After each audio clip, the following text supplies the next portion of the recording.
Let us pray.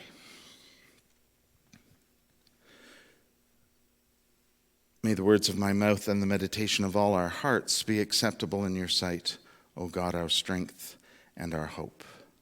Amen.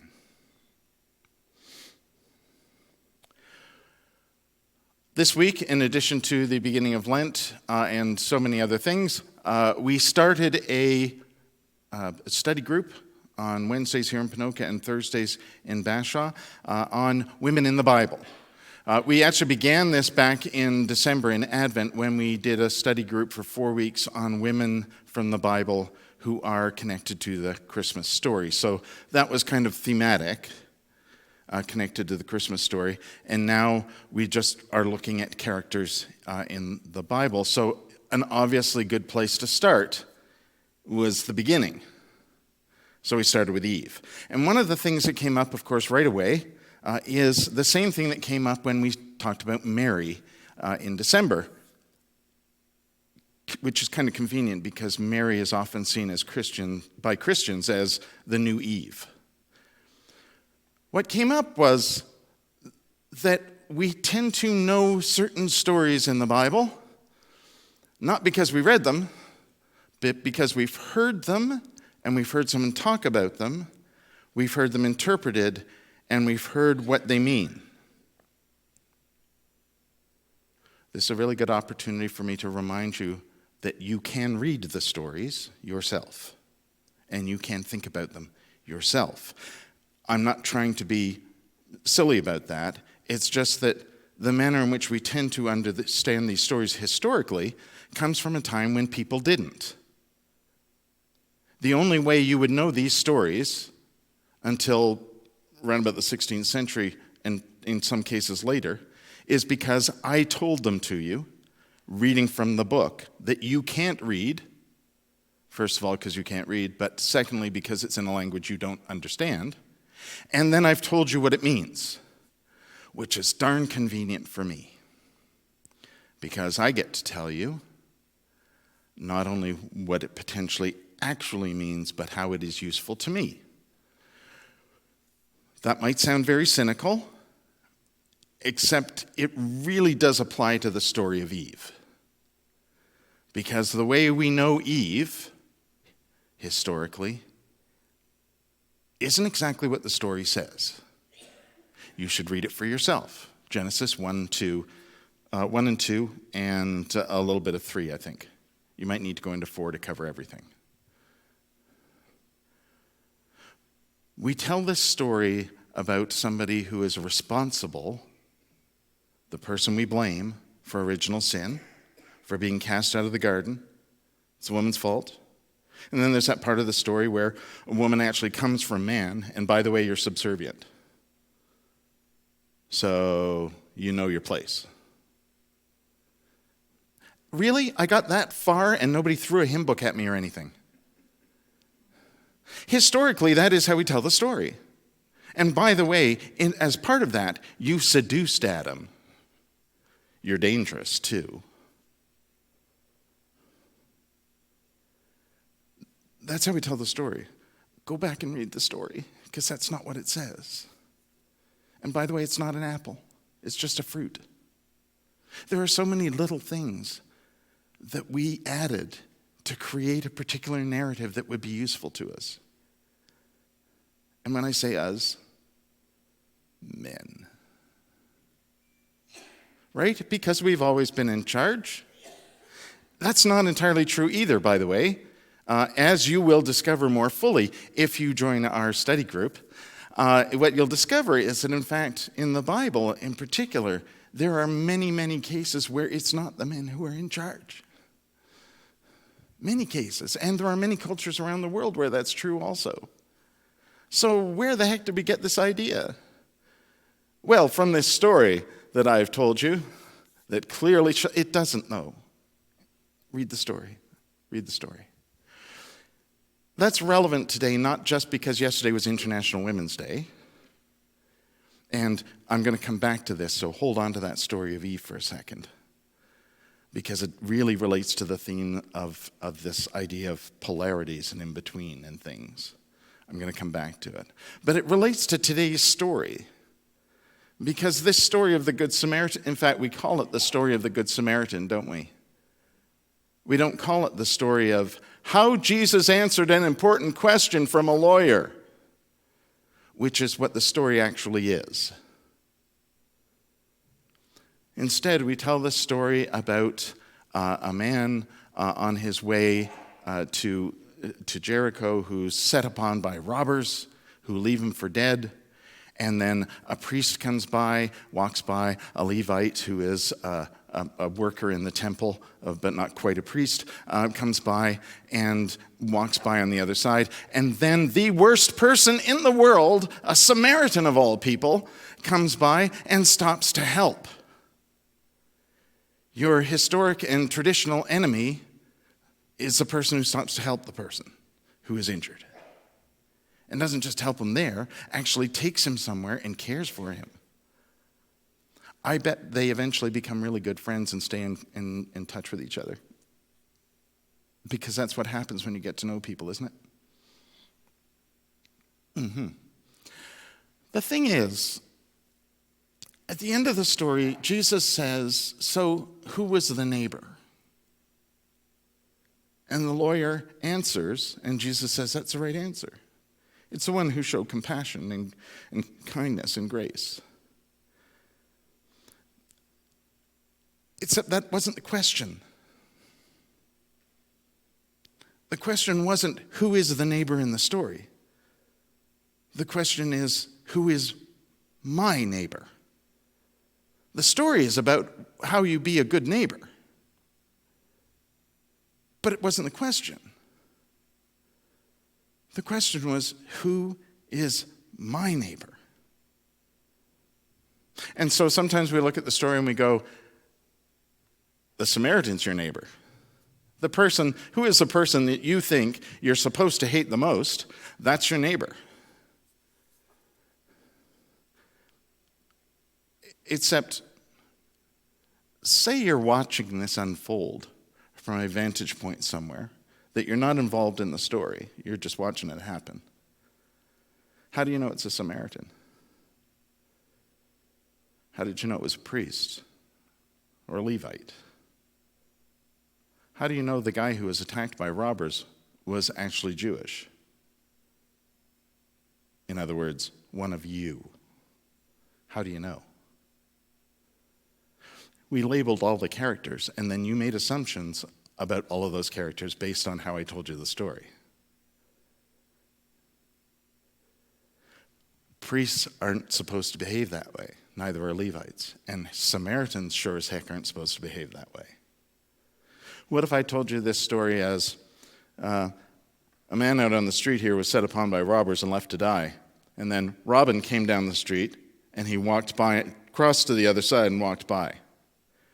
And then Graham or Charlotte came down the street. They saw the person, crossed to the other side of the street, and kept going. And then somebody, I'm not even going to guess, but somebody who you think is your worst enemy came by and stopped to help them. Wouldn't one of your first questions be, I don't see Robin or Graham or Charlotte doing that. Why would they do that?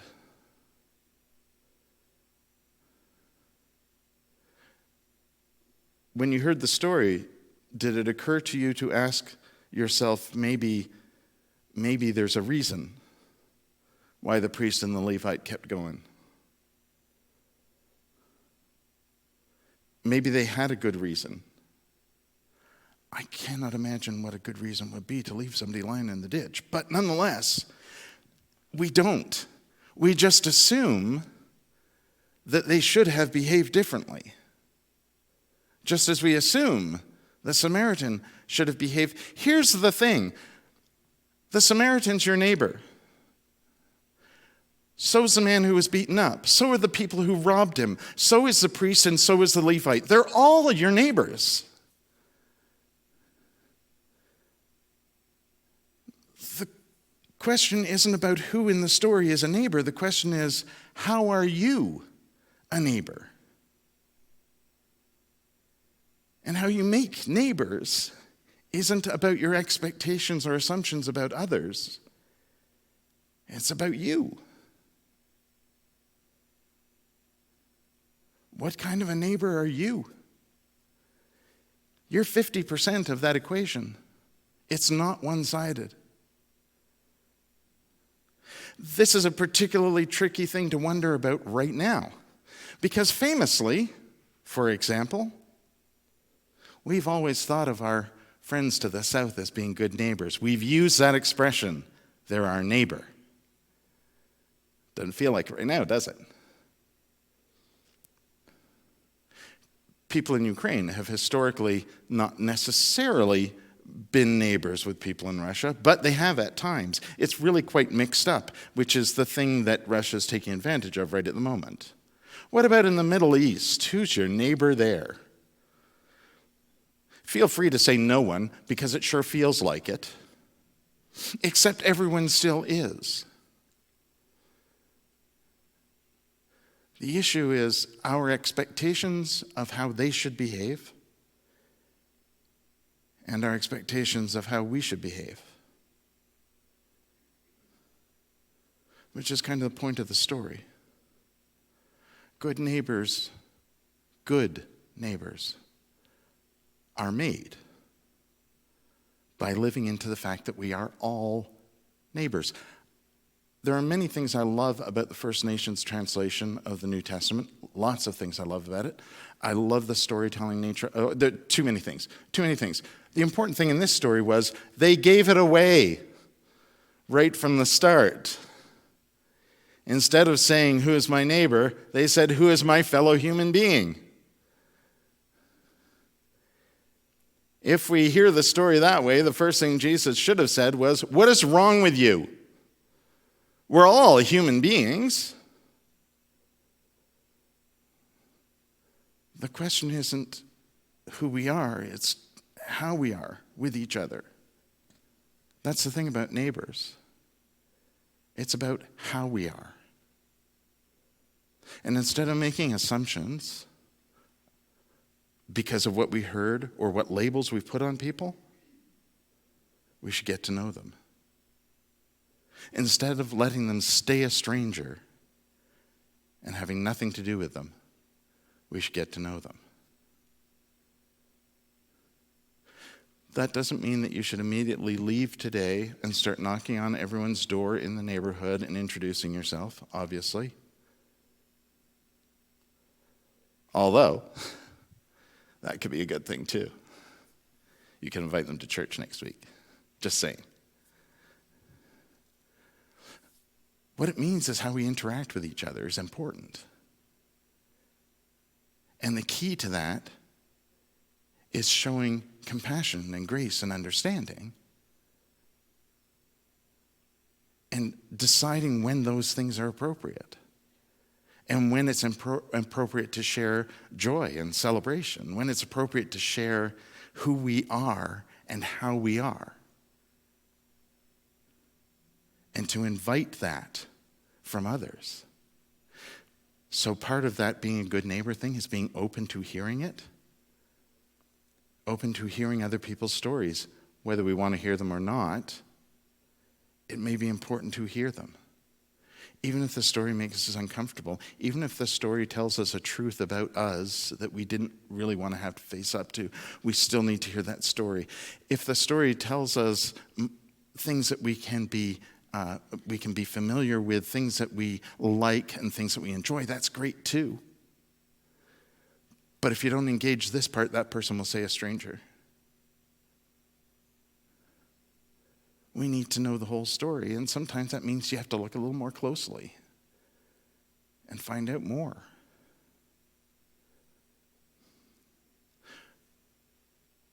Ubuntu means we are who we are in community, right?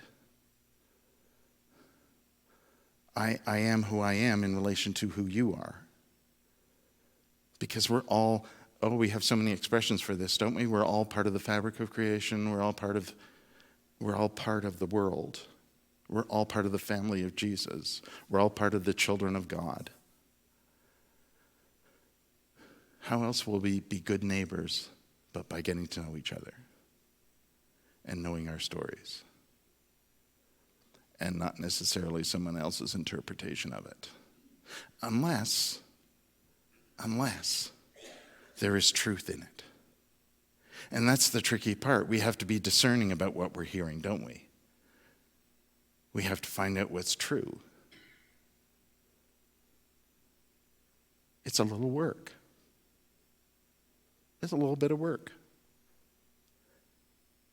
It's worth it. But it's a little bit of work. Sometimes it's harder than others. Sometimes things like anger and hate get in the way. Cynicism gets in the way. I bet these days, if you start telling this story to lots of people and you say, a priest came by and walked by on the other side of the street, sooner or later you're going to encounter someone who's going to go, that figures. Because that's how they know the story. You'll encounter, if you want to tell this story to somebody and you begin by saying, it's something that's in the Bible, they're going to stop you right there and go, I don't want to hear that. I know what goes on in churches. That's ridiculous. I don't want to hear it. They don't know. Or worse, they've had a negative experience in the past. How will we know if we don't find out? Making a good neighbor isn't about our expectations of others. It's about what we put into it. In the hopes that others will too.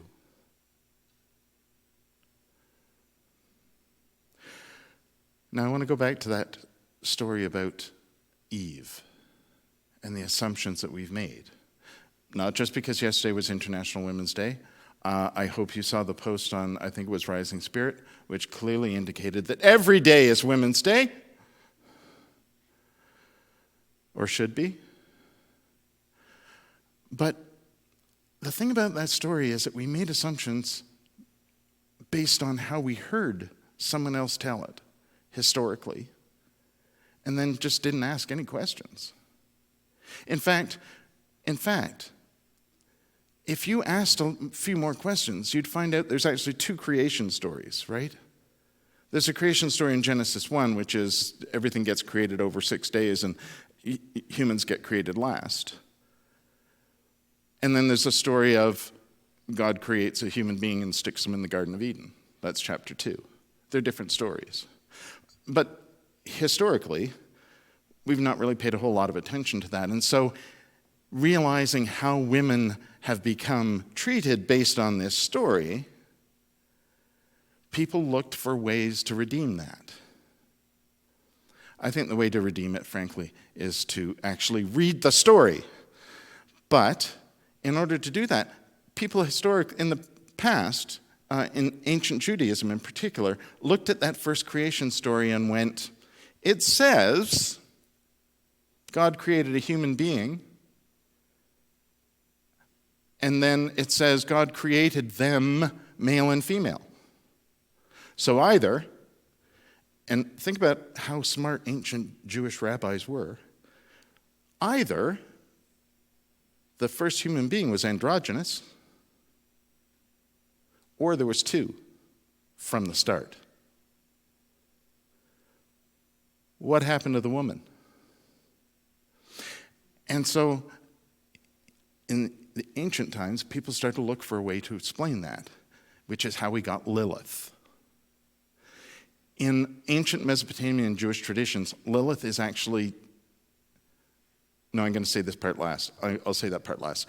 So they looked to another character, and that's why Lilith was seen as the character that was the woman who was strong and powerful and stood up to the man and was a man's equal, and that's why she was thrown out. So we had to have the second story that explained to you why women should be subservient and how they seduce men and how they, you're just horrible. Anyway, the point is, we looked for another way. And so Lilith became that character. Historically, Lilith is actually a demon in those traditions, but still, she was redeemed and made into a powerful, strong character. and is still referenced that way today. Some of you might remember there was a Sarah McLachlan from Vancouver had a tour of musicians that were all women, and it was called Lilith Fair. Because Lilith is the character Eve should have been seen as. Just because we didn't read the story, we listened to somebody else tell it. And we didn't bother to ask questions and find out more for ourselves. We could have been a good neighbor right from the start. We wouldn't have needed a lawyer to ask the question.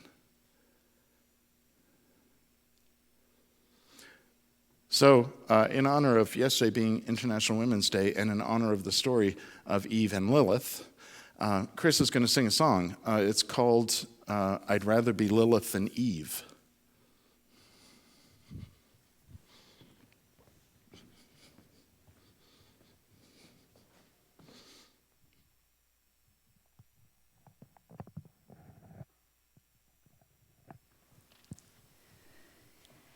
In the beginning they shaped the clay, equal in breadth, equal in flame. But when she stood tall and refused to bow, they twisted her name, said she's dangerous now. Adam cried for someone who'd kneel, so they made Eve to seal the deal. But blame was the crown they gave her to wear, a story of shame that wasn't fair. Why should I shrink to make you feel strong? I was all before you came along. They fear a woman who walks away, so they cast her out and gave her a name. I'd rather be Lilith than Eve, first to rise and first to leave. I won't break for a kingdom or king. I'll write my own truth, I'll spread my own wings. You can call me defiant, ungrateful or bold, but I won't trade my fire for a story they've told. If freedom's the cost, then I'll pay and believe. I'd rather be Lilith than Eve. Lilith said, share the earth, share the sky, but Adam's pride couldn't let her fly. You'll be beneath me, he tried to decree, so she walked away to set herself free. Eve was molded to take her place, soft and silent, a compliant face. But when she reached for what she desired, they burned her name, said she conspired. Why do they fear the ones who say no, who won't just stay where they're told to go? It's not the apple, it's the power they hate, women who choose their own fate. I'd rather be Lilith than Eve, first to rise and first to leave. I won't break for a kingdom or king. I'll write my own truth, I'll spread my own wings. You can call me defiant, ungrateful or bold, but I won't trade my fire for a story they've told. If freedom's the cost, then I'll pay and believe. I'd rather be Lilith than Eve. They've written their books, they've drawn their lines, but Lilith's truth still survives the times. A voice unbent, a will unshaken, not lost, just forsaken. Eve carried their blame, but she wasn't weak. She wanted the knowledge they wouldn't let her seek. We're more than their stories, their punishments, their lies. We are the earth, the fire, and the skies.